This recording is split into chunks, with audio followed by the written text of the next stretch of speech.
Prazer muito grande estar aqui com tantos amigos, tantas pessoas de alta qualidade como vocês, para falar de um tema que é o que tem me mobilizado durante praticamente toda a minha vida profissional. Eu inicio mostrando para vocês 7 palavras que estão aí: ciência, aprendizagem, capital intelectual, propriedade intelectual, tecnologia, inovação, sabedoria, né? Poderia colocar outras. E o que todas elas têm em comum? O que todas essas palavras têm em comum? É exatamente o conhecimento. O conhecimento, ele tem um papel central na vida humana, na nossa vida como indivíduos, na nossa vida em sociedade.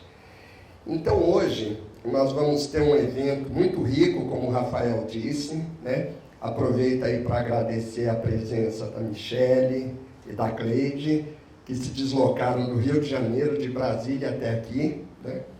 E eu me proponho a fazer uma rápida introdução sobre esse assunto, né? Preparando o terreno para que depois as duas possam falar e, em seguida, todos nós refletirmos, debatemos a respeito, né? Com esse foco da gestão do conhecimento e seu impacto na sustentabilidade empresarial.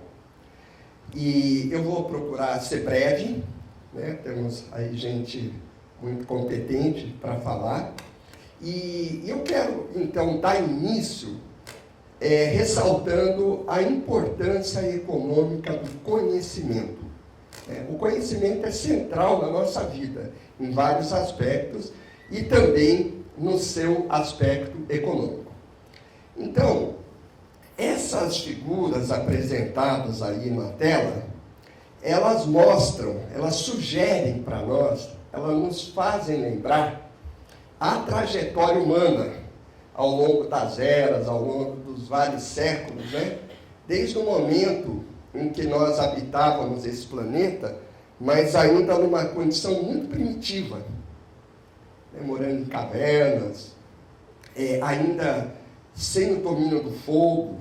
Então, através dessa capacidade de conhecer, nós fomos nos apropriando do fogo, que dizem alguns que o momento em que o ser humano aprendeu a preparar seus alimentos, né, o ganho energético proporcionado é que mobilizou, então, esse desenvolvimento do nosso cérebro, que nos permite, então, ter uma capacidade muito ampliada de conhecer, né? E a gente vem, ao longo do tempo, aprendendo a plantar, aprendendo a construir, até chegar, né, em situações como essas aqui, ou como que nós estamos, né? Que numa sala com ar-condicionado, equipamentos de informática, de vídeo, uma série de materiais sintéticos, tudo isso é resultado da aplicação do conhecimento, né, que nós damos o nome de inovação.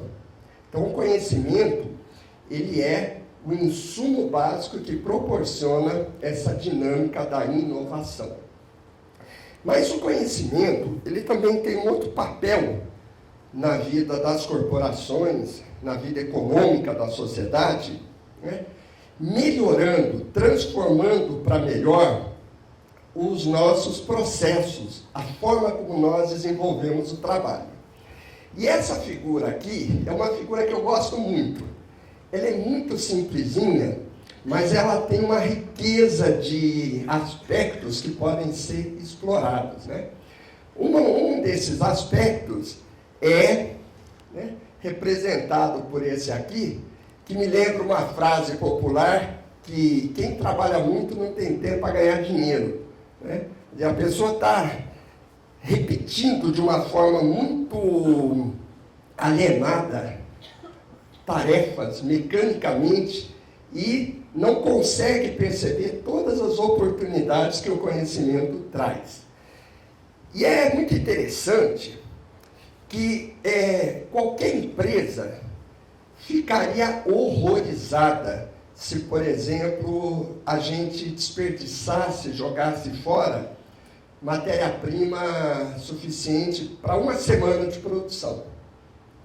Mas estamos continuamente desperdiçando conhecimentos que poderiam trazer ganhos extremamente importantes para a empresa, como sugere essa figura. Quer dizer, imagina esse conhecimento representado por uma roda, no momento em que ele é incorporado a esse processo de transportar pedra, quantos ganhos serão proporcionados? Em termos de velocidade, de produtividade, de ergonomia, de um trabalho mais saudável. Então, esse é um segundo aspecto importante da influência na economia, no mundo corporativo do conhecimento. E é por isso mesmo que a área da economia, ela se apropriou desse conceito e deu o nome de capital intelectual. Então, o conhecimento que gera valor econômico ou se constitui num segundo grupo de ativos, chamados ativos intangíveis, que, junto com os ativos tangíveis, os fatores econômicos de produção, terra, capital e trabalho, podem produzir riquezas. Então, nós temos aí 3 aspectos que fazem do conhecimento um elemento tão importante para a sociedade e para as organizações, para as empresas. Tá? O seu papel como motor da inovação, como transformador para melhor dos processos e como gerador de riquezas econômicas. Bom, isso então nos leva a uma pergunta que todo mundo sabe responder, a menos que se pergunte: o que é conhecimento? Conhecimento, nesse sentido que eu falei, é muito parecido com o tempo. Todo mundo sabe o que é o tempo. Todo mundo sabe o que é conhecimento. Até o momento que a gente precisa parar para definir o que isso realmente é. E em relação ao conhecimento, há milênios, desde 400 anos antes de Cristo, com os filósofos gregos, essa pergunta vem sendo feita. O que é conhecimento? Como conhecemos? Como gerar conhecimento? Isso é uma área da filosofia chamada epistemologia. Por quê? Porque desde sempre o conhecimento está no centro da nossa vida. Não é um detalhe, como eu costumo dizer. Não é assim como ter cabelo, não é como ter pele, não é como ter olho. Existe uma série de criaturas que têm essas coisas. Mas conhecimento, essa capacidade de conhecer, é só o ser humano. Então vamos dar uma passeada por aquelas 7 palavras que eu coloquei no início, e nós vamos ver que todas elas são derivadas ou estão diretamente ligadas ao conhecimento. Começando pela ciência. Rafael falou, Aqui é um órgão do Ministério da Ciência, Tecnologia e Inovação. O que é ciência? Ciência é um tipo específico de conhecimento. É um conhecimento formal, verificável, onde se estabelecem relações de causas e efeitos entre os fenômenos. O conhecimento científico é uma espécie importante de conhecimento, mas não é única. Por exemplo, quando o índio é picado por uma cobra, o pajé coloca umas plantas, faz umas rezas e resolve o problema. Então, é um conhecimento, mas não é um conhecimento científico. Às vezes a criança está meio quieta, a mãe, o pai leva naquela senhorzinha lá que benze a criança e aquilo para, aquele nervoso da criança, Então, é um conhecimento, mas não é um conhecimento científico. Tá? Então, a ciência é uma modalidade de conhecimento, sendo a tecnologia a aplicação desse conhecimento científico. Então, é uma segunda forma com que o conhecimento se apresenta, a aplicação desse conhecimento científico. E o resultado da aplicação do conhecimento é aquilo que nós chamamos de inovação. Inovação tem uma série de definições. A melhor, na minha maneira de ver, é a que diz: inovação é o resultado da aplicação de um novo conhecimento. Né? Nós temos o capital intelectual, que eu disse aí. O que é capital intelectual? É o conhecimento valorado, avaliado no seu aspecto financeiro. Por exemplo, nosso grupo tem uma das vertentes de trabalho que é medir, avaliar capital intelectual, conhecimento. Propriedade intelectual. O que é propriedade intelectual? É a patrimoniação de um conhecimento, na forma, por exemplo, de uma patente, na forma de um software, de uma marca, uma música, né? A propriedade intelectual, derivada do conhecimento. O que é aprender? É adquirir novos conhecimentos. Habilidades e atitudes também, mas novos conhecimentos. Eu aprendi, eu desenvolvi um novo conhecimento. E o mais alto de todos, que é a sabedoria. O que mais está faltando no mercado, né? Que é o bom uso do conhecimento. Usar o conhecimento com sabedoria. Tá? Poderia falar de outras palavras também. Capital humano, capital estrutural e por aí vai. Ok? Então, mas nenhuma dessas relações explica o que é conhecimento. Né? Ciência é conhecimento, verificável, etc, etc. Mas o que é conhecimento? Então, existem diversas definições de conhecimento para todos os gostos. Né? Desde Platão, que definia conhecimento como uma crença verdadeira justificada, né? Ou uma abordagem fenomenológica, diz que conhecimento é aquilo que surge da relação entre eu, o sujeito, a pessoa, e o objeto de interesse. E por aí vai, uma série, né, de outras definições. Agora, independente da definição, as boas definições, porque tem algumas por aí que, valha-me Deus, né? Nos remete diretamente para o aspecto subjetivo do ser humano. Seja a definição que vocês queiram, uma informação com significado, qualquer uma dessas definições, a gente percebe que o conhecimento reside na esfera da subjetividade humana. Ou seja, a gente não pesa conhecimento, a gente não mede tamanho de conhecimento. Né? É algo que diz respeito à mente humana. Tá? E por isso mesmo, é um conceito difícil de sintetizar numa definição operacional. Então, muito bonito. Nós vamos fazer gestão do conhecimento. O que é conhecimento? Né? Eu não sei dizer o que é conhecimento. Se eu me proponho a gerenciar uma coisa que é de difícil definição. Então, no sentido de, vamos dizer assim, trazer alguma luz, eu gosto sempre de reforçar o seguinte: para a gente começar a caminhar em direção a entender o que é conhecimento, essa coisa tão maravilhosa que produz tantos resultados na nossa vida, todas as dimensões, né? Já é um bom caminho nós entendermos, nós temos clarezas de entender o que não é conhecimento. Então, informação não é conhecimento. Existe uma distinção muito clara entre os dois, né?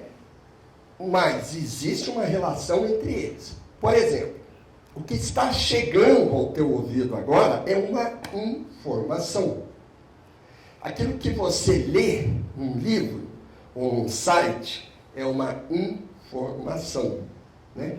As observações que você faz no seu dia a dia são informações que chegam até você. É muito fácil a gente perceber que existe uma diferença entre as duas coisas, porque nós estaremos aqui a manhã toda sujeitos a uma série de informações que serão trazidas por todos nós.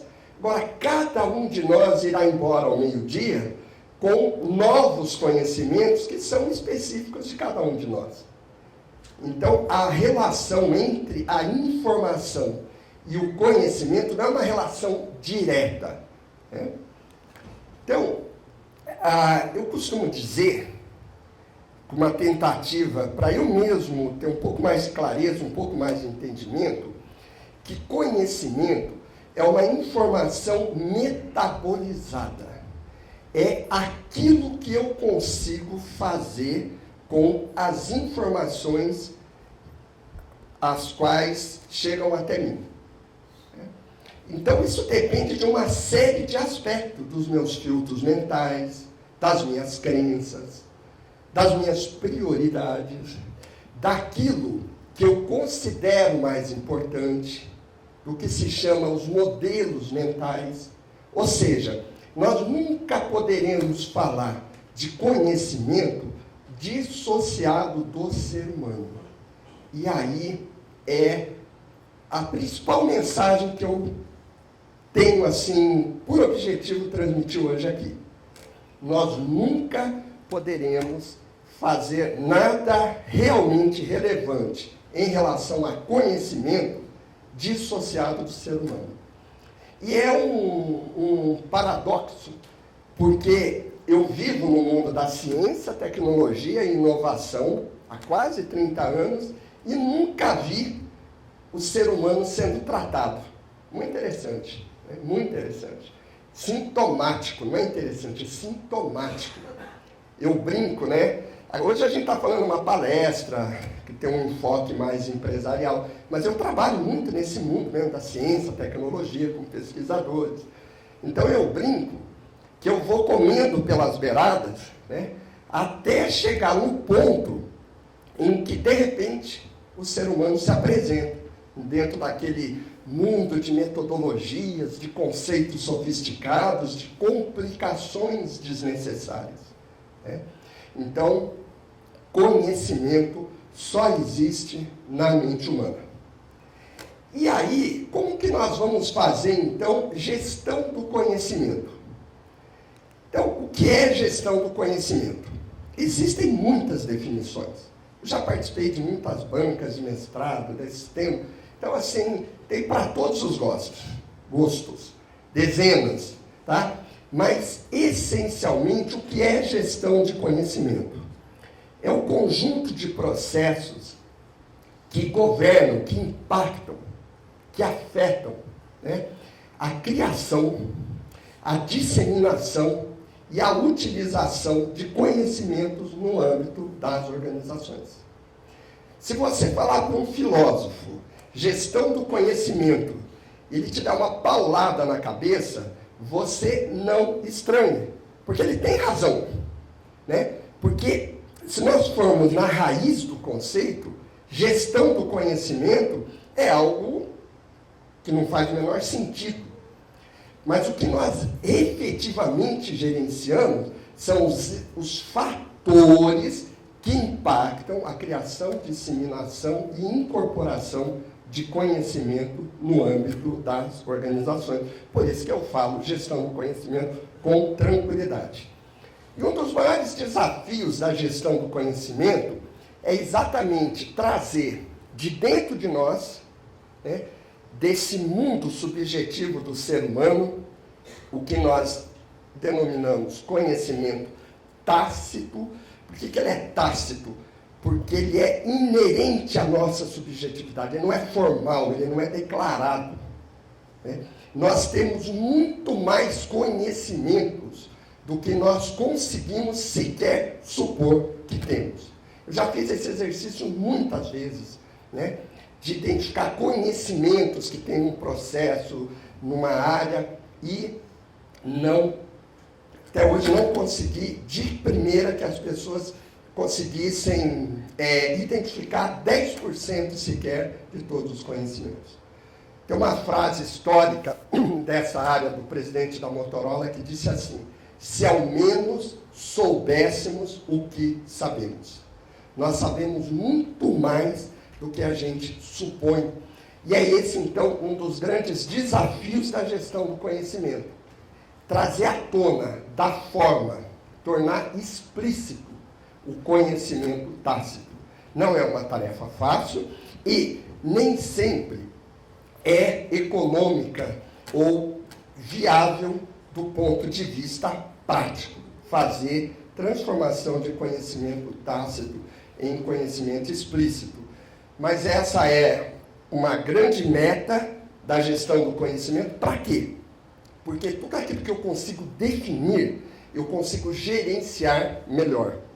Então, à medida em que eu consigo definir o que é importante na esfera do conhecimento, eu vou poder difundir mais, eu vou poder mobilizar mais maneiras desse conhecimento aumentar e introduzi-los, incorporá-los aos processos e produtos da empresa. E da onde vem o conhecimento? Conhecimento só tem um lugar para vir. É dessa coisa que está em cima do teu pescoço. E que está em cima do pescoço de todas as pessoas. Então, todas as pessoas com as quais a empresa interage são uma fonte potencial de conhecimento, principalmente os seus próprios funcionários, mas também os clientes, os fornecedores. Por exemplo, nós estamos aqui, né? Eu e os demais palestrantes, quem quiser comentar, nós podemos ser uma fonte de um novo conhecimento para cada um de vocês. Mas podemos usar também as informações dos processos, dos produtos, da memória da empresa como um todo, para gerar, alavancar novos conhecimentos. Ok? Então, na gestão do conhecimento, existem duas grandes vertentes, que são uma vertente de natureza mais tecnológica, né, que se ocupa mais da ciência da informação, né, TI, computação. Existe uma outra vertente que tem uma ênfase maior no ser humano, nos processos de criação e compartilhamento de conhecimento.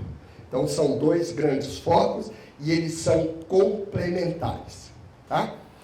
Então, eu vou comentar aqui, rapidamente, dentro do tempo que eu disponho, né? Um dos modelos que eu considero mais interessantes, mais ricos, mais úteis, né, dentro do âmbito da gestão do conhecimento. Então, partindo daquilo que eu já falei, que a inovação é o resultado da aplicação de um novo conhecimento, dois autores japoneses, Nonaka e Takeuchi, eles têm um livro chamado Criação do Conhecimento Organizacional, como as empresas japonesas inovam, que é de 95, mas como todo conhecimento verdadeiro não tem prazo de validade, né? O conhecimento verdadeiro não tem prazo de validade. Então, esse livro é extremamente atual, né?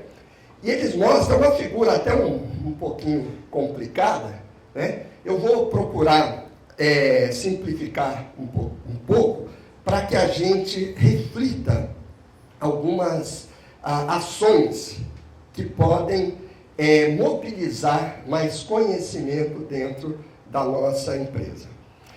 Eu começo dizendo de 3 níveis que existem dentro da empresa, e aí vai um palavrão, né? Níveis ontológicos da empresa, é o palavrão da manhã hoje, né? Da manhã de hoje, que é o nível do indivíduo, o nível do grupo e o nível da empresa como um todo. Então, é uma espiral que não tem começo nem fim. Mas, para efeito didático, nós vamos começar pelo nível do indivíduo no processo que eles denominam de internalização. No momento em que cada um de nós internaliza um novo conhecimento. Tá? E, pelo tempo, eu vou simplificar, né? Mas vou só falar nesse momento aqui. Vocês observam que eu destaco aqui, em vermelho, né? Que aqui, no momento em que eu internalizo alguma coisa, é o momento em que eu estou passando do conhecimento explícito para o conhecimento tácito. Por exemplo, esse momento, se alguma coisa do que eu estou falando mobilizar algo dentro de você, está havendo uma internalização. Dentro de cada um de nós aqui está sendo gerado um novo conhecimento tácito, mobilizado por uma coisa externa, que no caso é a minha palavra, ou a palavra de quem disser aqui. E o mesmo acontece na empresa. Ok? Bom, a empresa, ela é essencialmente um trabalho de grupo. Então, o conhecimento individual é fundamental, mas não é suficiente. Nós somos seres sociais. Então, o nosso convívio proporcionará condições para a socialização desse conhecimento, ainda no nível tácito. Ou seja, eu não preciso dizer para a Adriana, olha, se você fizer tal coisa, isso pode ser melhor. Ela pode simplesmente observar, falar, poxa, o Marco está fazendo de um jeito que eu não tinha feito ainda. Ela pode até falar comigo, ô Marco, por que você faz isso? Eu digo, não, porque assim é mais rápido e tal. Então, eu estou socializando um conhecimento. E esses dois momentos, para mim, são os mais importantes, são os fundamentais. E as empresas muito mecanicistas se preocupam mais com os outros dois momentos, que é o momento da externalização. Exatamente porque, como disse o Felipe um pouco antes, né, Felipe? Não se dão conta de que todo esse processo é um processo que se dá dentro da nossa mente, dentro de cada um de nós.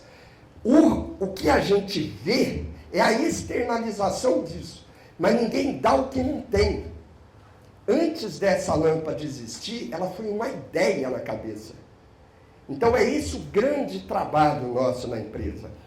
Como eu posso proporcionar condições para que as pessoas internalizem mais os conhecimentos? E é simples. É pensando, só tem um jeito da gente gerar conhecimento, é pensar, refletir sobre. Como eu posso proporcionar condições para que haja uma maior socialização? É simples, desenvolvendo relações cooperativas. São essas as bases de uma organização saudável, sustentável e bem-sucedida. O resto é só organizar. Aí ficou fácil, né, seu Estevão Picarelli? Aí eu vou externalizar isso na forma, por exemplo, de um novo procedimento. Aí é de tácito para explícito. Eu tenho uma ideia na cabeça, a Adriana ressaltou, eu vou lá e escrevo, por exemplo, um procedimento. Ou, por exemplo, descubro um novo nível de temperatura daquele forno. Ou uma nova receita, ou uma nova composição de um produto. Estão entendendo? Aí eu estou externalizando, e quando eu combino tudo isso nas várias áreas, aí eu tenho, então, o nível ontológico da organização. E é por isso que nós aqui do Gaia, que tem o nome de Grupo de Apoio à Inovação e Aprendizagem. É por causa disso. Porque a inovação, tão importante nos mercados atuais, nada mais é que a externalização, o resultado de um processo anterior. Eu só terei laranja na árvore se eu cuidar da raiz da laranjeira. A laranja é o efeito. Nenhum agricultor competente fica pedindo para a laranjeira dar laranja.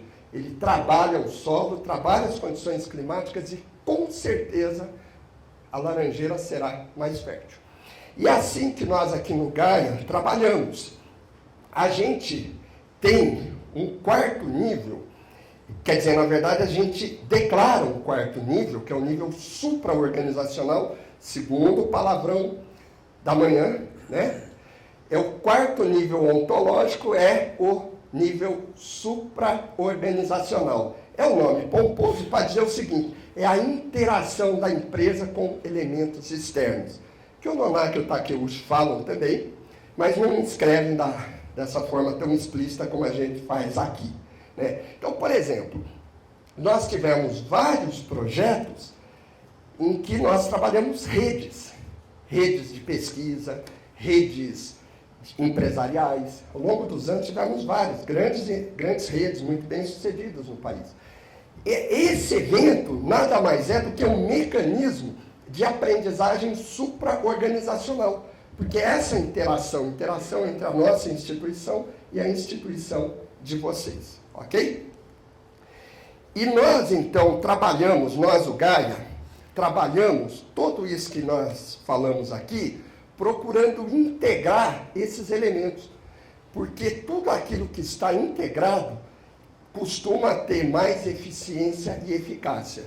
Então, nós usamos uma abordagem chamada TCD, que é a integração do trabalho que a gente executa, a capacitação profissional necessária para a realização das tarefas e o desenvolvimento pessoal necessária para o crescimento da organização e de cada indivíduo.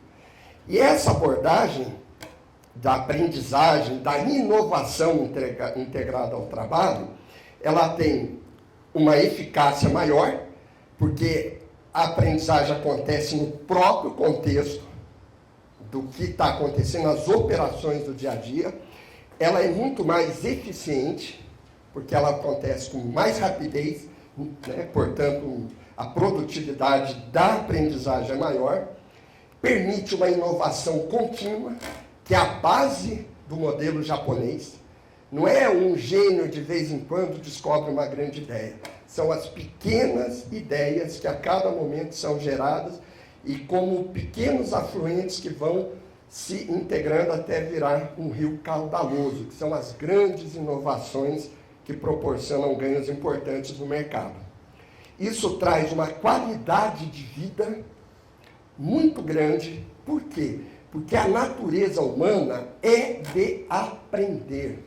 Nós nascemos para aprender. É só a gente perceber que nós somos os seres mais incapazes quando nascemos. Então, tudo em nós, nossa estrutura biológica, fisiológica, cognitiva, nasceu para aprender. Então, um ser humano saudável é um ser humano em desenvolvimento, é um ser humano em movimento. Então, a empresa está em movimento, as pessoas que estão lá dentro estão em movimento, está tudo certo, gente, está tudo certo. Aí você só direciona o foco, né, para aquilo que interessa. Todos saímos ganhando. Isso a gente consegue com muita simplicidade e baixos investimentos, como aquilo que eu falei, proporcionando respeito às pessoas, ambientes cooperativos, né? Então, toda a nossa linha de trabalho é por aí. Daí porque o Rafael exagerou um pouco, falou que a gente aqui está, vamos dizer, na vanguarda da sustentabilidade baseada no ser humano, porque é isso mesmo. E a gente trabalha isso em todos os tipos de organização que vocês possam imaginar.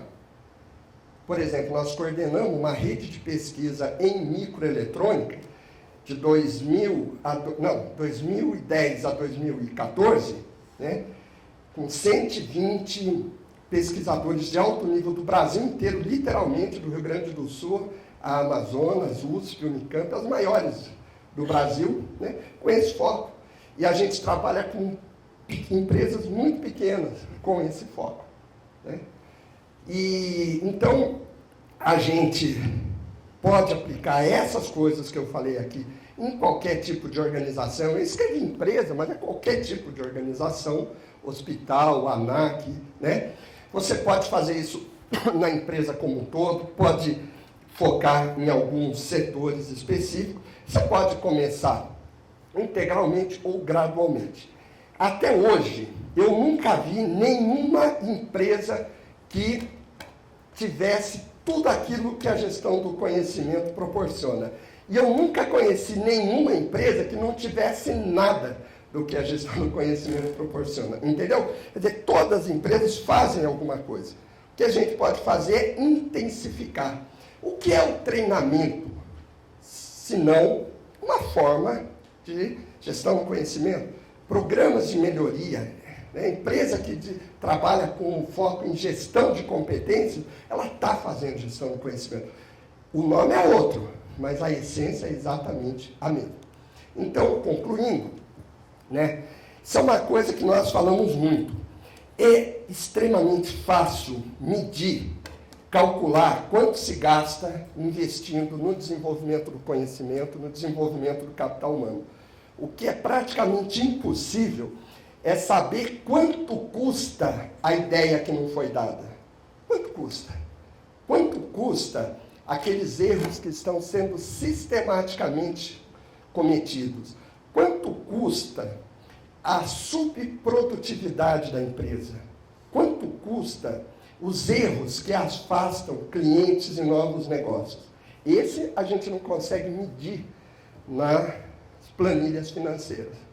Mas não precisa tanta inteligência assim para saber a importância que tem.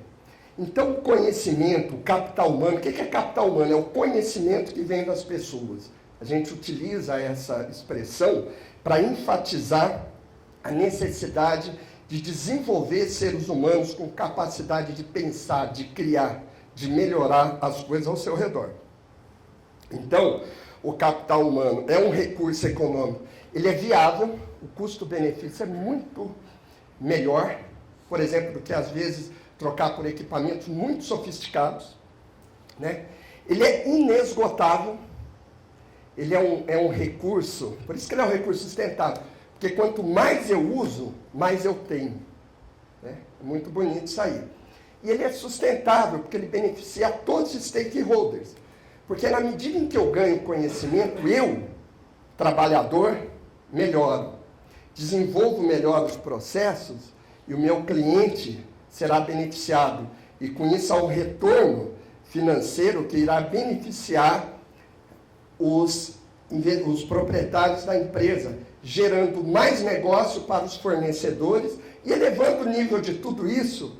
Portanto, toda a sociedade estará ganhando. Não existe lugar melhor para investir do que na gestão competente do ser humano. Do capital humano. Né? Então, seja uma empresa, seja um setor econômico, como nós já trabalhamos aqui com o setor inteiro, né? Seja um país, por exemplo, os tigres asiáticos tiveram esse salto qualitativo investindo em pessoas. A recuperação japonesa depois da Segunda Guerra Mundial se deu, chamado do milagre japonês, se deu com investimento em pessoas. Então, é investimento garantido. Por quê? Porque ele minimiza o recurso financeiro, ele aumenta a capacidade de geração de inovação da empresa, do setor e do país e promove a sustentabilidade, como eu disse aí. Então, é a síntese do modelo que a gente propõe e temos procurado viabilizar. Uma relação saudável entre pessoas e organização, as organizações dando boas condições de trabalho e os trabalhadores devolvendo com capital humano abundante. Então, muito obrigado aí pela atenção de vocês. E agora nós vamos ter a oportunidade aí de ver as experiências, né, de duas organizações importantes aqui para o país. Muito obrigado.